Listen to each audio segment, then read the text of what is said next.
Thank you everyone for attending this really important session today. As Camilla mentioned, some of you may know that we've been running the subgroup since COVID actually. So it's been since COVID we've been running the domestic violence abuse subgroup. We've had some great successes with campaigns, training and awareness raising. So I'm not going to talk too much. I'm just going to take a few minutes, probably about 5 minutes, to just give you a flavour of things that we've done recently and a couple of highlights from the campaign. So as I mentioned, the aims of our group is really about raising awareness of domestic violence campaigns. So we've done specific community interests work as well as white ribbon campaigns. We also do a lot around improving partner awareness of domestic violence abuse via training, opportunities and briefings. We've done some work around safe spaces within the community and looked at developing DVA ambassadors and champions. We've also worked with the PCN to investigate further around routine and triggered inquiry, and we'll do regular reports backs to the full Hatch LCP meeting and workshops like the one today. So briefly, just to mention two recent campaigns that we've done. We've done a Young People and Healthy Relationships campaign, which was really successful. We developed an information briefing sheet, which went out to organisations in terms of understanding what organisations are there to provide support for young people. We had a workshop with over 44 stakeholders that attended, with projects there that talked about their work. And I was successful in getting some funding through elected members to work with an organisation called Soundproof Box that delivered a theatre production, and we had over 400 young people from the area who were able to benefit from that theatre production. The other campaign I wanted to mention was the men experiencing domestic violence and abuse. So again, we worked with Jeff, who is the male worker for Behind Closed Doors, and he delivered some information events in the area. We had a lunch and learn briefing that Jeff and Joseph, who's part of our group, works for Safeguarding and the domestic violence team, led on. So they led the lunch and learn, and there was 85 people that attended that event. It was such a brilliant success, and it's continued to be successful because in May they had another briefing session and there was 140 people there.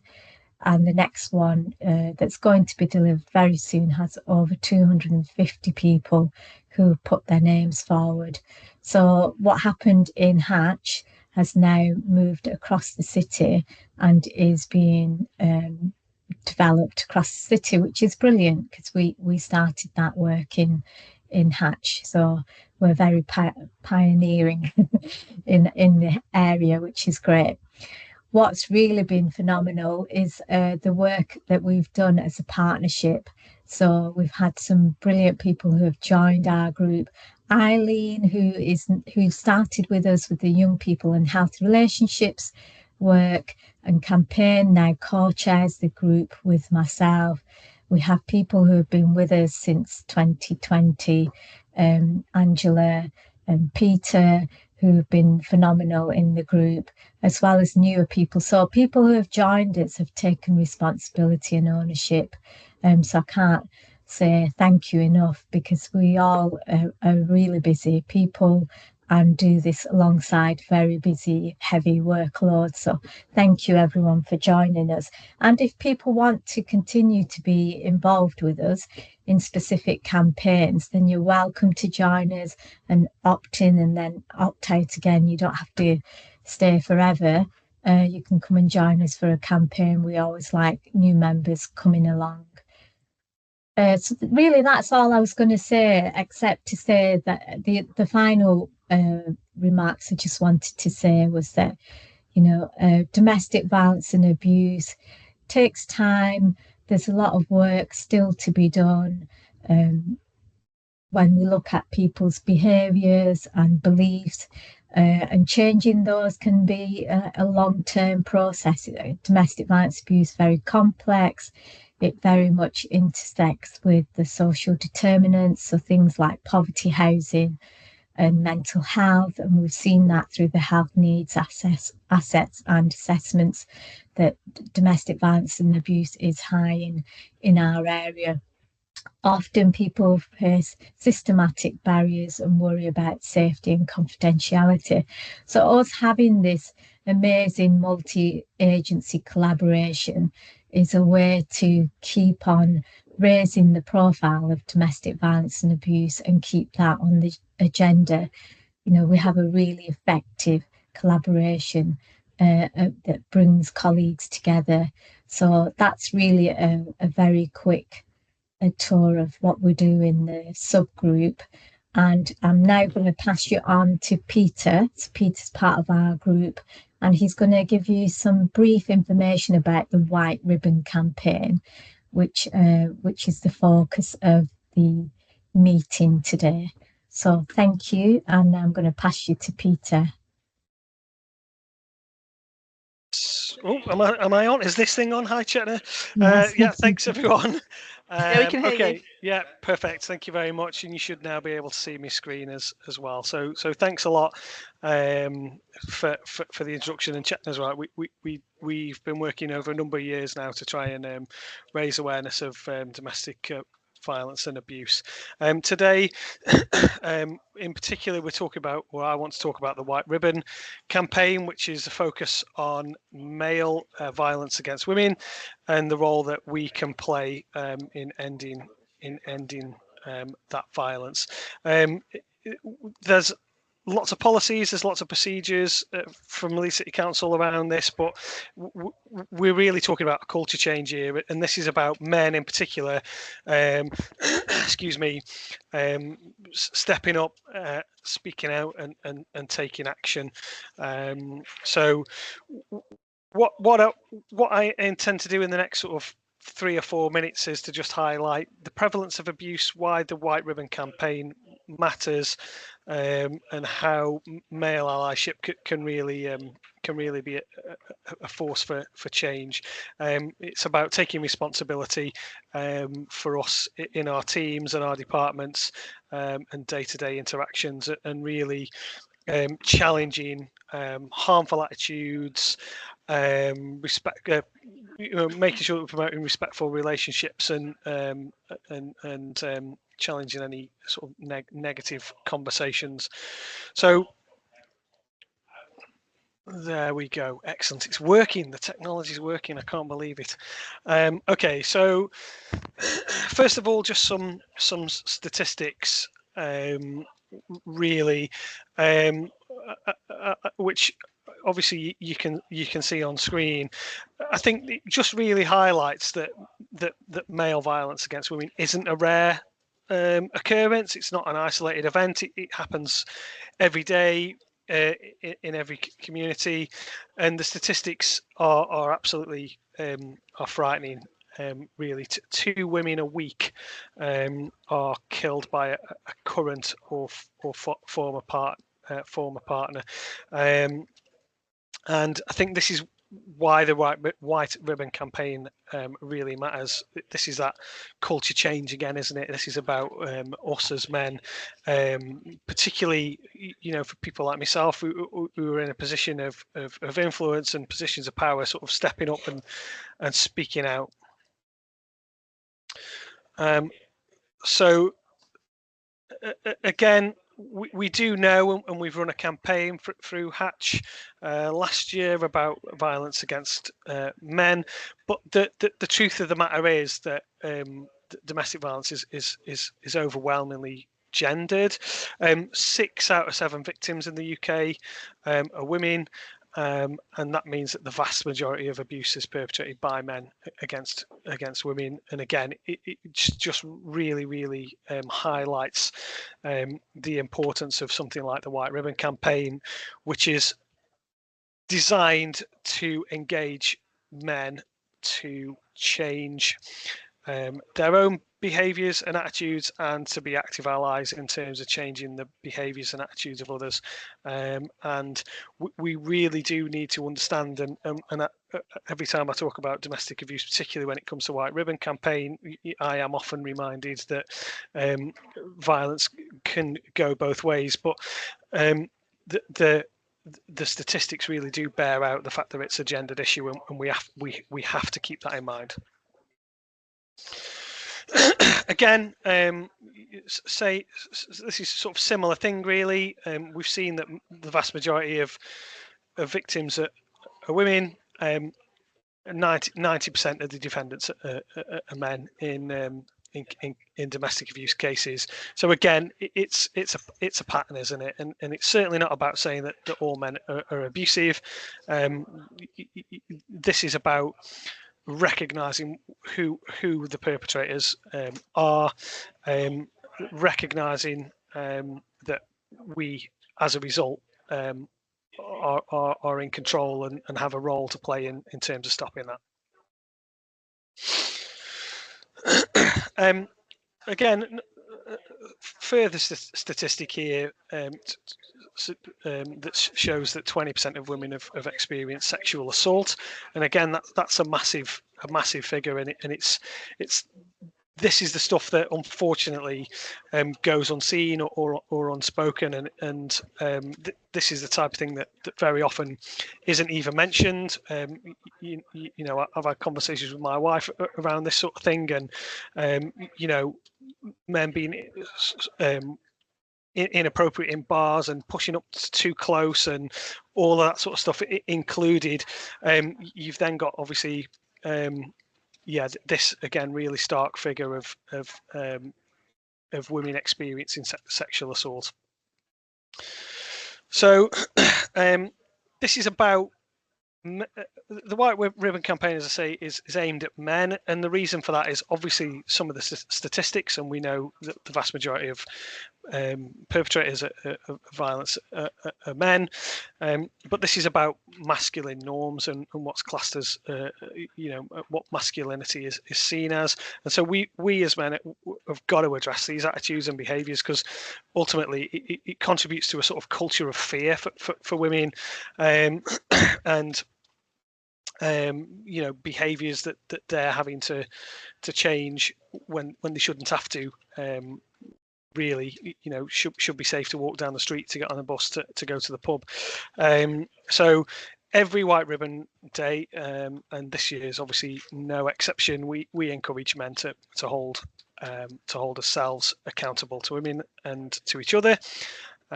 So this is really about gender equality, and that's achievable if we understand and assume the responsibility as allies, and don't condone any or even stay silent on any negative behaviour. So just in regards to some of the practical allies that we can potentially sort, the White Ribbon Campaign and the implementation of Leeds City Council's accreditation. So first we can help assess how the domestic abuse policy was publicised last year. Was it visible enough? Did it reach the right teams?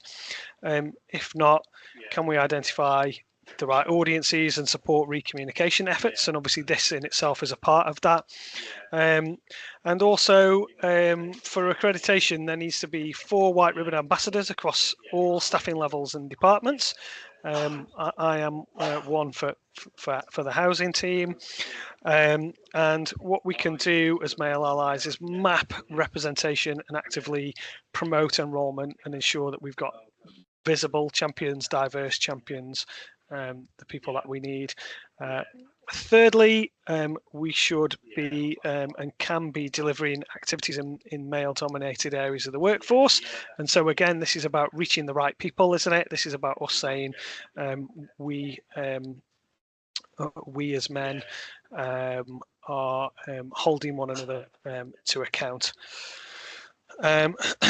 lost my place. Sorry. Yeah. Fourth, just to ensure that we share the right materials, that our own organisational materials are free from sexist imagery, abusive imagery, making sure that we're doing the right thing in terms of putting appropriate messages out. And then fifth, to make sure that white ribbon messaging is visible on websites, on promotional materials, and we can check that and help to improve that visibility as well. And then finally, White Ribbon Day and during the 16 days of activism which surrounds it, we can visibly lead parts of the campaign, and I'll get onto some of the things that we're doing for 2025 shortly. Finally, then some of the events planned for 2025. So this year's theme is Unite to End Digital Violence Against All Women and Girls. And there's going to be somebody talking about that in this meeting. And that highlights that online abuse is one of the fastest growing forms of violence, and that digital safety is really essential. White Ribbon Day, 25th of November, invites everyone, especially men, encourage every man in this room to do that and to get involved, to make the White Ribbon Promise, which is to never use, excuse, or stay silent about violence against women.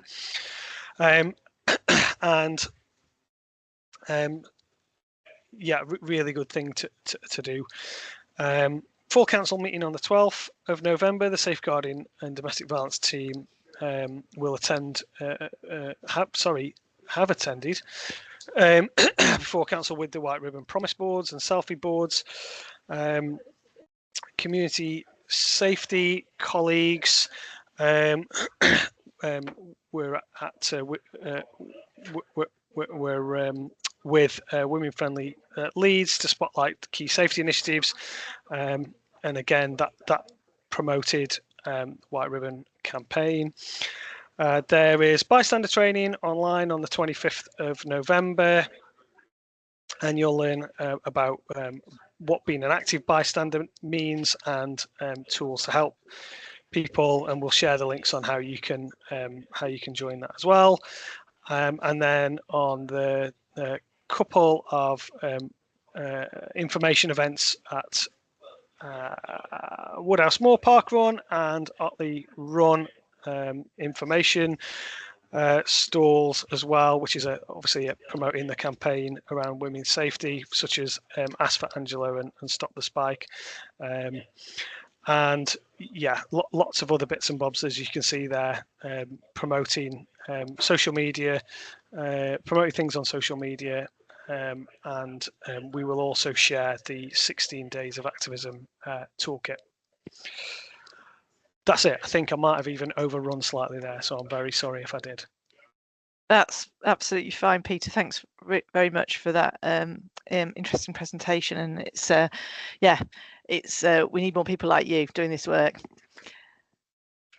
Going to hand on now to Detective Constable Dave Pullin. Dave Pullin, who's going to talk to us about technology facilitated abuse.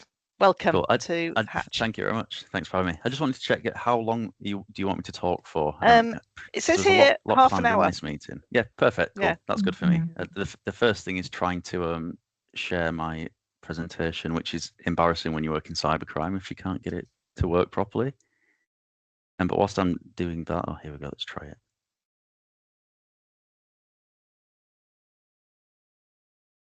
I don't know if it's actually trying to send the presentation across to you or not, but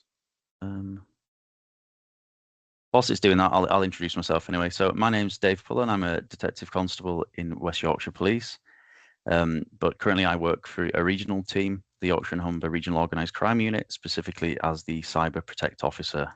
So my sort of day-to-day responsibilities, which I've been doing sort of for the past 2 months, are going out to businesses, organisations and charities and giving more general kind of cybersecurity, cyber safety advice, one of which the themes include technology facilitated domestic abuse, which is hopefully, he says, the presentation should have appeared. Yeah. So here we go. So prior to the 2 months that I've done in this role, I worked in cybercrime in the regional organised crime unit for 3 years as a detective in investigations. And prior to that, I was in Bradford in a safeguarding unit. So as part of that, I was investigating serious sexual offences, many of which were of a domestic nature, as you can imagine. So this presentation, I'll get my excuses in early. It's normally at least an hour, so I've tried to chop it down as best as I can. So I thought I'd make the excuse early if it feels rushed. But there's an offer out there that if your organisation feels like it would benefit from maybe a longer input or like an in-person workshop, that kind of thing, please do get in touch with me and we can look to arrange that down the line. So in this presentation, I'm going to talk to you about sort of hopefully raising awareness on how perpetrators can and are misusing technology and to commit domestic abuse offences, and to give some kind of advice to victims on how they can improve their security. But I will add, some of this is stuff that you might want to consider yourself. In this day and age, there's lots of avenues for becoming a victim online of various crimes. So some of the advice in this is sort of applicable to everyone. And very quickly, the objectives, just going to quickly explain a bit of legislation to do with technology facilitated abuse, but not a lot. Identify how abusers are misusing technology, and then describe some guidance on how we can improve a victim's cybersecurity. So first of all, what is technology facilitated abuse? So it's the use of technology to facilitate more traditional domestic abuse offences. So when we think about domestic abuse, we might think of things like stalking, harassment, coercive and controlling behaviour. It's the use of technology to facilitate that, because as you'll see in this presentation, sometimes the severity can be increased through the use of technology. The barrier of entry, it can be a lot easier to stalk someone if you've got technology to help you do that. It can, you'll see technology can really facilitate that abuse, unfortunately. Often technologies are created to do good things, but there are always people looking to use those things for nefarious purposes. Like all domestic abuse, it encompasses a wide range of things. It's not just about sort of psychological or emotional abuse. There can be technology facilitated sexual abuse. For example, the advent now of AI, it's much easier and requires little to no skill now to create artificially AI images and pornographic images, deepfakes that are becoming increasingly realistic. There's economic abuse. So now online banking is really prevalent, and there's loads of apps that have really cool functions for your day-to-day banking. But those functions can be used by perpetrators to control control their victims, unfortunately. And physical abuse, you mightn't think you can't commit physical abuse online, but there are things such as if you have a smart door lock, for example, there are cases where perpetrators have also had access to the door locking, the door lock app, and have been physically able to stop victims from getting in or out of their own home. So very briefly, because no one, not least me, likes legislation, it's just a really quick overview of the Computer Misuse Act, just so it's on your minds, really. So it's an old piece of legislation, dates back to 1990, which, as you can appreciate, a lot's changed in the world of computers since 1990. But I just like to very quickly say the first three offences, the first three sections of this Act all start with the same two words: unauthorised access. So essentially, if you are accessing computer material, whether it's on a phone, a laptop, or just a standalone computer, if you're doing that, if you're accessing that material without authority, without permission, you are committing an offence under the Computer Misuse Act.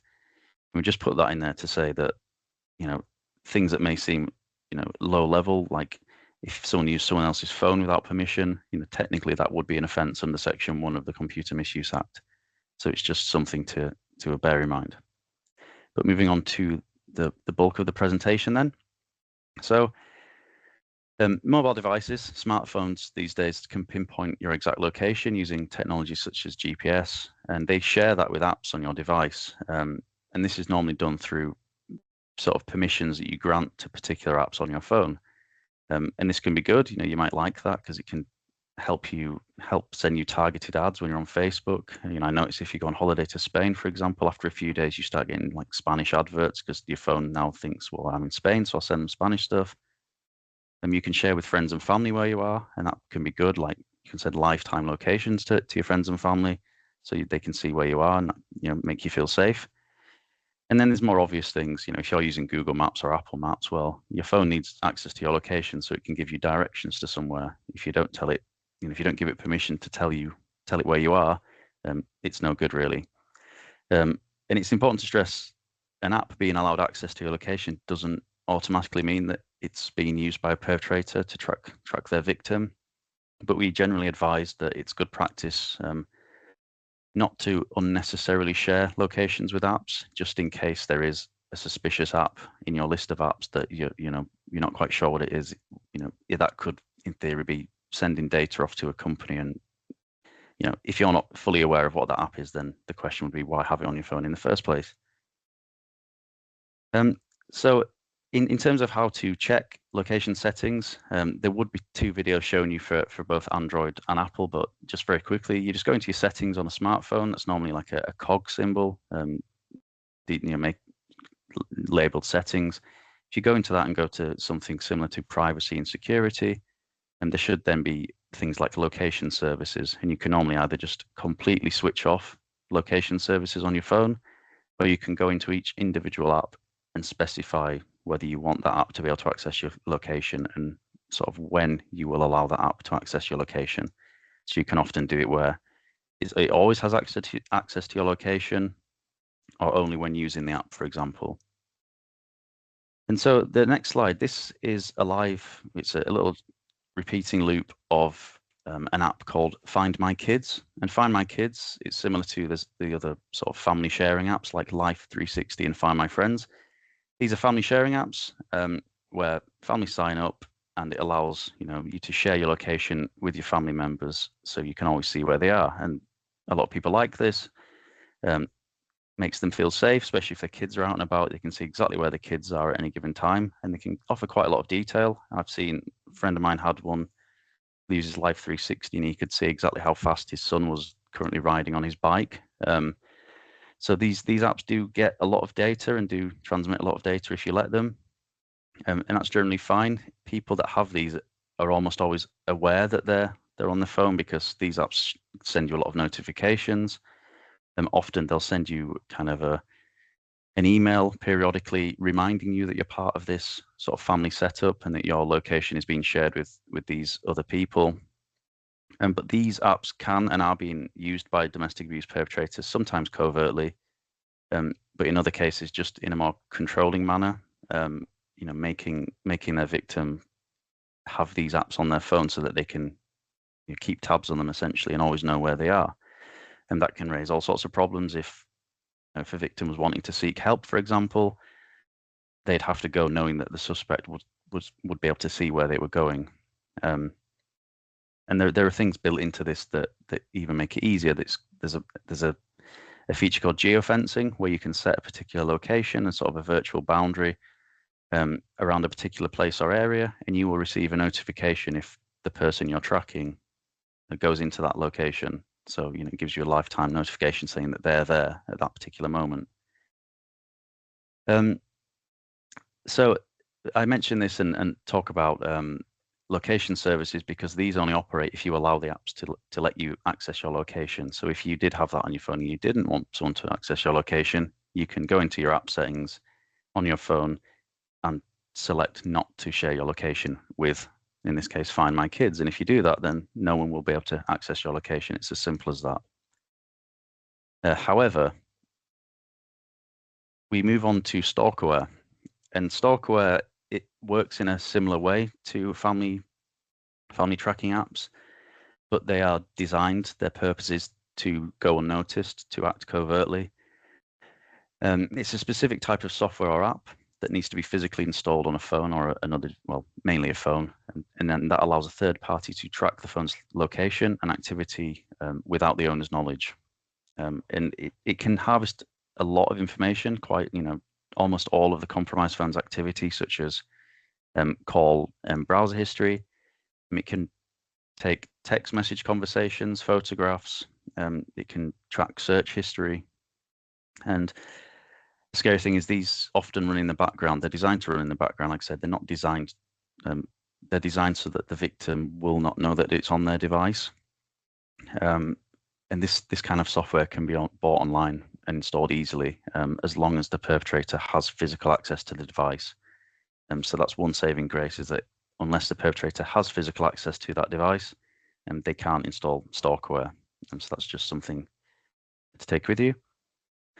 Examples of this software include FlexiSpy, WebWatcher, and then mSpy. And a couple of slides away, I'll show you what mSpy looks like from the perspective of a perpetrator. Installing stalkerware on someone else's device without their permission is illegal, but unfortunately, actually having stalkerware at this time is not illegal.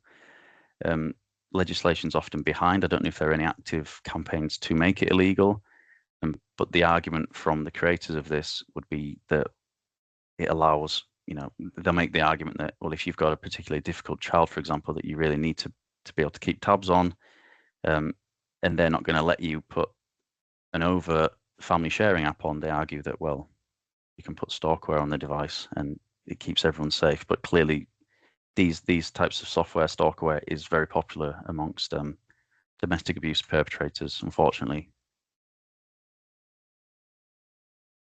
So stalkerware gives perpetrators access to a vast amount of sensitive information. As I said, it can access, in many cases, the camera and the microphone of the compromised device. It can show you all the apps that are installed on someone's phone. It can listen to calls, review all your screen use and activity. And in many cases, they also have keyloggers as part of that. So a keylogger is a piece of software which detects and records keystrokes. So if you imagine, if you type in a password, that would get sent over to the perpetrator, and they would know then what your password was for a particular device. So we always go on about having strong passwords, but if there's a keylogger on your computer or on your phone, it doesn't really matter, because whoever's installed that keylogger is going to be able to see what you're typing.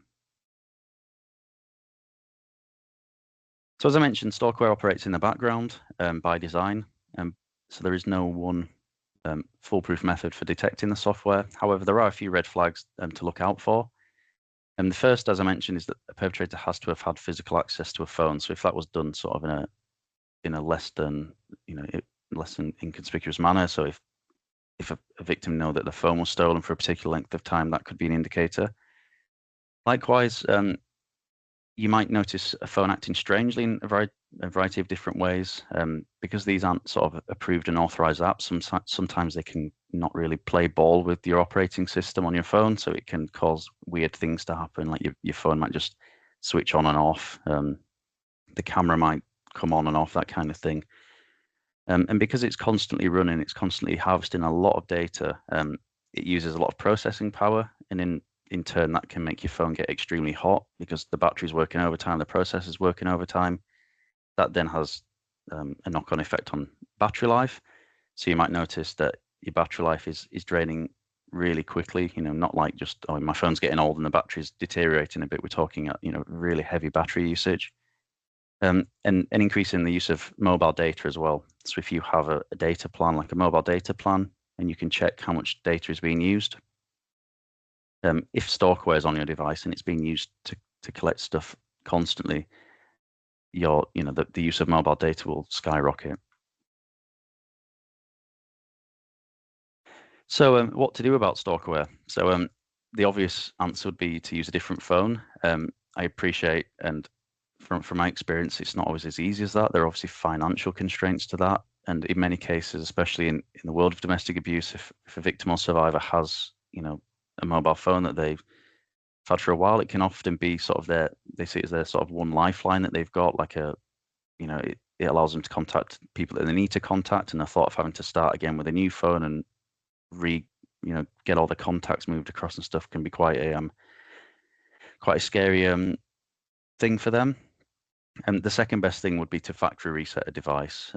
If you back up everything you need and just factory reset it, it should remove any unwanted apps, such as stalkerware. Document anything that suggests the presence of stalkerware. That can help with an ongoing investigation, for example. Seek assistance. Frontline police officers wouldn't want to get hands-on with the device. They'd be scared that they'll do something wrong and get told off. unfortunately, but there are obviously specialist officers within police forces. There are like digital media investigators, there's digital forensics units officers, there are cybercrime units. But there are also professionals out in day-to-day life. There are sort of tech stations within Currys, for example, where they'd be more than happy to look at someone's phone and see, just check the apps if you're not tech savvy yourself, or just a phone repair shop. Or you can install a virus scanner from the App Store. So there are plenty of good free ones these days, such as Avast, or a lot of them have free versions anyway. So Avast, Bitdefender, there are a couple that I would recommend. It says there, check if a phone's been rooted or jailbroken. Now, that might require, like I said, a bit more technical expertise for someone to figure out what that means. For a start, it basically means when a phone's been edited, like they alter the operating system so it can function in a way that wasn't intended by Apple or Google, for example. People do that, so then you can then install apps on a phone that you wouldn't normally be able to through the official avenues. In many cases, stalkware is done, by doing that. So someone has to jailbreak an iPhone first before they can install stalkware onto it. But as promised, here's the dashboard. So this is what a perpetrator would see if they had mSpy installed on a victim's device, and this is what they would see from their point of view. So as you can see, there is quite a lot of information there. Down the left, we see things like contacts, text messages, calls, events, photos, videos, Wi-Fi networks, keyword tracking. So you can list keywords and it'll send you a notification if a victim searches a particular keyword or sends a particular keyword to a friend. And as you can see on the right-hand side there, it shows quite a lot of detail. It shows which contacts were called the most, messaged the most, websites that were visited the most, and there's the map as well, which gives really precise coordinates for locations. And then also this shows like a call log of a compromised device, as well as text message conversations. So you can imagine that's a lot of information, a lot of sensitive information that should be private, that can be quite easily harvested by a perpetrator if they have installed stalkware on a device.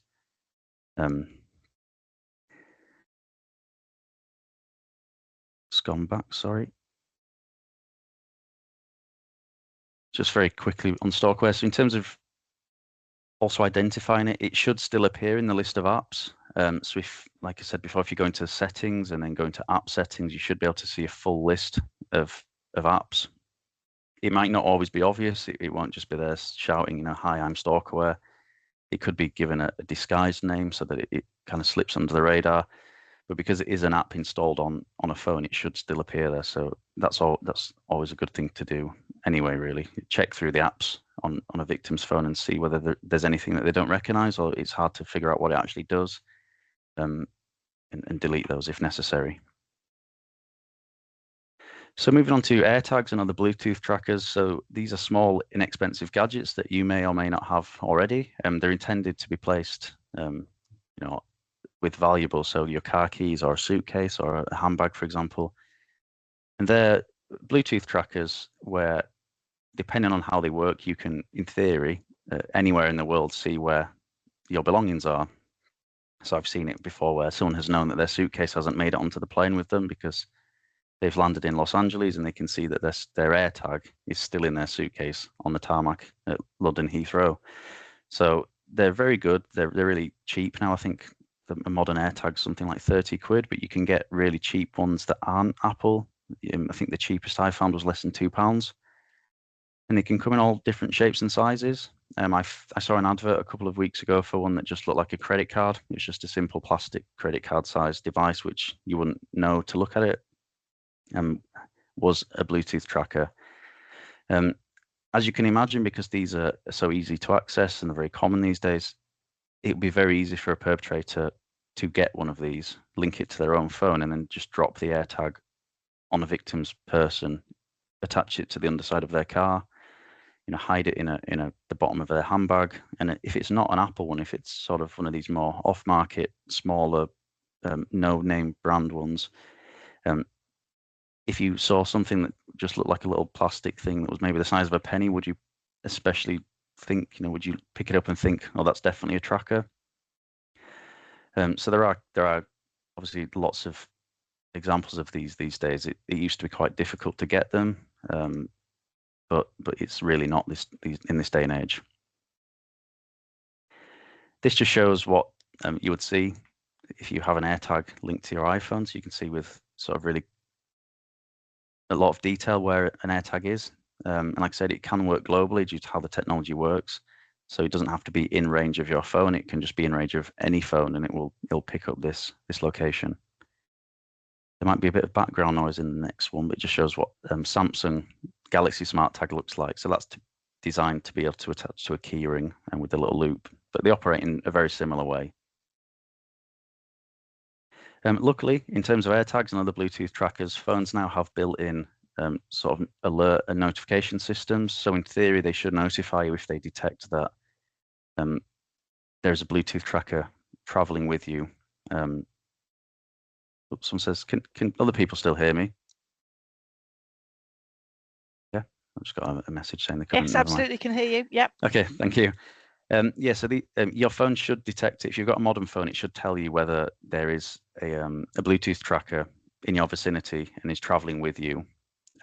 If your phone's too old for that, there are free apps you can download on your app store. Apple have their own, which even if you've got an Android device, you can install it, called Tracker Detect. And there's also one called AirGuard, which works really well too. So if that's something that a victim is particularly worried about, then this is something that they could definitely install on their phone to keep them, give them peace of mind and to check that that's not the case. Wearable devices. So the main one for this would be smartwatches, but there are you can get pairs of glasses now that are smart devices and connected to the internet and have GPS built in. They can allow perpetrators to track a victim's location if the perpetrator's had access to a device that's been paired.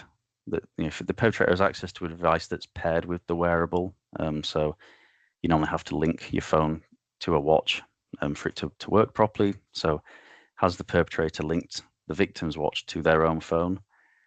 They normally have sort of companion apps. So a perpetrator, if they had access to that app and it was linked to that particular wearable, they could look at a lot of data from that and in many cases track locations.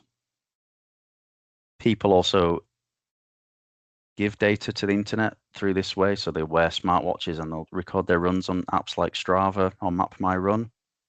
And if you're not careful with your privacy settings, you can share a lot of information. You can give people precise GPS routes of runs or bike rides that you've done, which if you really didn't want people to see that for obvious reasons, then that could cause all sorts of issues. Sat-navs and dash cams. Some people still use sat-navs that are built into cars. It's just being mindful that they do normally leave a trace. They'll leave like a record of what you've searched in the history. If a perpetrator and victim shared a vehicle and a victim was traveled to somewhere that they know that the perpetrator wouldn't have wanted them to go to, it's important that they make sure that they're not leaving that behind in the history. Dash cams as well. A lot of the times they have storage cards that are inserted into the dash cam. If they are removed and plugged into a computer, then you can see a lot of the time all of the videos that the dash cam's recorded. And if you've got one that records all the time, then a perpetrator could take that card and plug it into a computer and see where victims have been traveling to.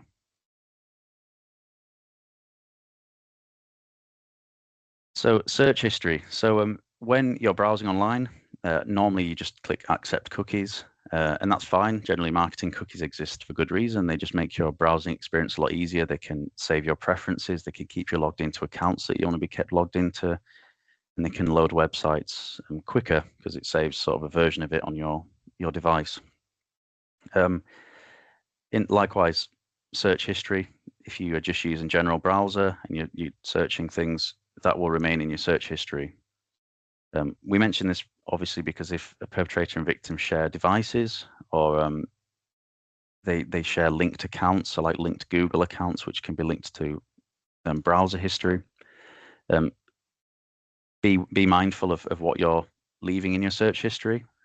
If a victim was searching how to leave an abusive relationship, or they were asking for relationship advice, they wouldn't want a perpetrator clearly to see what they had been searching.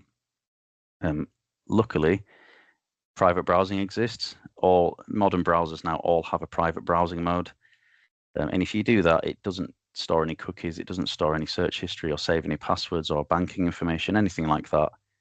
And it's a pretty good way to just make sure that for that particular browsing session, it won't leave anything behind that a perpetrator could use to control or track a victim. And we actually don't advise, or the National Cybersecurity Centre don't actually advise to always use private browsing, especially if it's something, if a domestic abuse victim suspects that this is something which is often used by a perpetrator. They're very wary of like starving the perpetrator of this control, because it can, if you completely switch to private browsing and don't leave anything behind, it can often raise suspicions even more and increase the intensity and the sometimes lead to violence, unfortunately. I'll just quickly move on because I only got a couple of minutes left. I knew this would happen. But moving on, so internet connected devices. So these days there are lots of devices within the home which are connected to the internet and have apps associated with them. And there are doorbells, cameras, thermostats, you name it. There's probably a smart version of it that's linked to an app, and you can control things within your home to make life easier. Unfortunately, perpetrators do and will exploit these technologies. I'm not talking, they're not going to, like, unless they're really tech savvy, know how to hack into your thermostat or doorbell, for example. But if they have access to the app, then they may as well be in the house. There's reports of perpetrators playing really loud music in a victim's home at night just because they can do. They're turning the heating really high up to skyrocket a victim's bills, or conversely not allowing them to switch the heating on to make them cold in the winter. There are many different ways that apps like this can be exploited, because they all work remotely through the internet and via an app. If you suspect, if a victim suspects that this is happening or just wants to have a clean break from this, most devices can be factory reset, and you can set them up with new accounts. Make sure that perpetrator no longer has access to that information in the apps.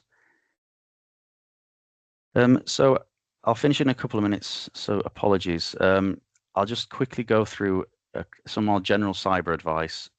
But as I said, there is a lot more information in this field. So I'm more than happy to do longer presentations, either online or in person, if that is requested. When we are online, especially important for domestic abuse victims is to make sure that you have really strong passwords that no one's going to be able to guess, whether that's a perpetrator being able to guess them because you're using things that are familiar to them, or just in general. National advice is to use 3 random words and make it even more complicated by adding special characters in, like an exclamation mark or a pound, $sign, whatever you choose. The theory is that if someone was trying to hack into that and brute force their way into that, the universe isn't long enough. There isn't enough time left in the universe for someone to brute force a password that's that strong. The extra thing, so people don't use a different password for everything, even though they should. But if you're going to use a strong password for something, make sure it's your primary email address, because that acts as a gateway to everything else. You get password resets through your email address. So if someone has access to your email account, then they can generally access other accounts by clicking, forgot password, and then they'll get an email to that account. And then turn on 2-step verification or 2-factor authentication. That's where you get a code when you log in. So if you enter a username and password, it sends you a 6-digit code to your phone, and then you can log in. That's a really good extra layer of security, which even if someone knows your password, means that they can't access your accounts. And an often overlooked one is making sure that your devices are updated. So when you get automatic updates, make sure that you're updating apps, updating the operating system on your phone as soon as the updates come up.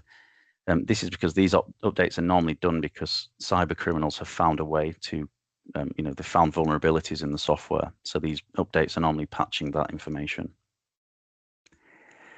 And last, but certainly not least, this is the Refuge website. So refugetechsafety.org is a fantastic resource, a really good website. We've done a bit of work with Refuge in the past, and there are really good interactive guides online, how to secure devices, how to, looking at smart devices in the home.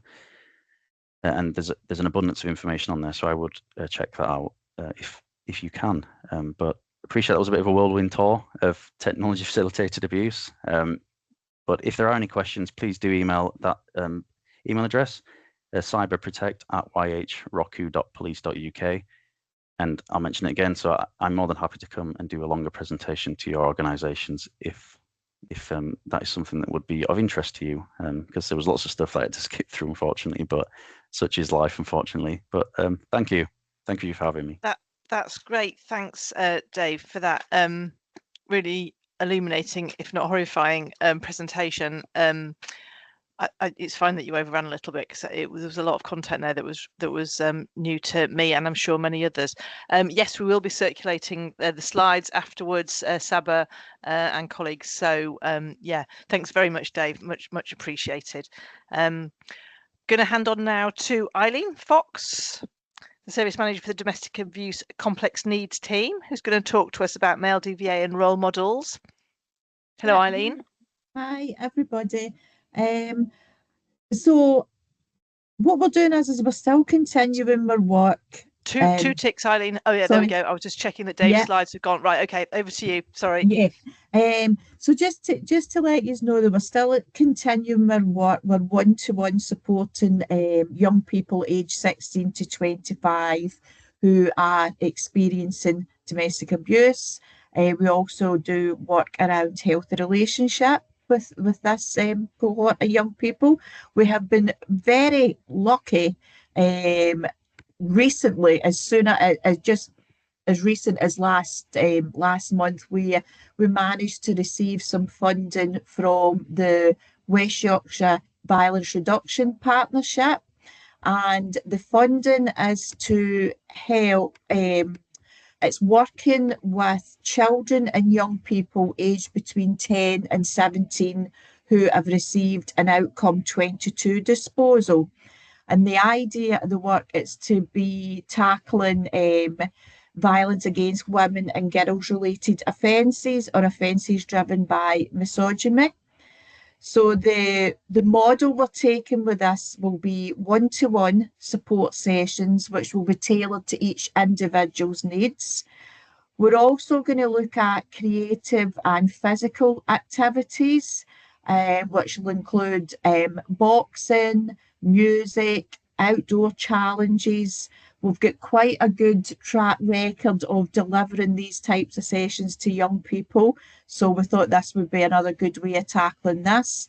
There's also going to be structured workshops which will look at consent, boundaries, and also in particular control and coercive behaviour, victim awareness and emotional regulations, mental health. The programme is going to be structured over 10 sessions, but we're actually hoping to reach 135 young people over 6 months. The funding is for 6 months, but we're saying 6 months, it actually goes to March.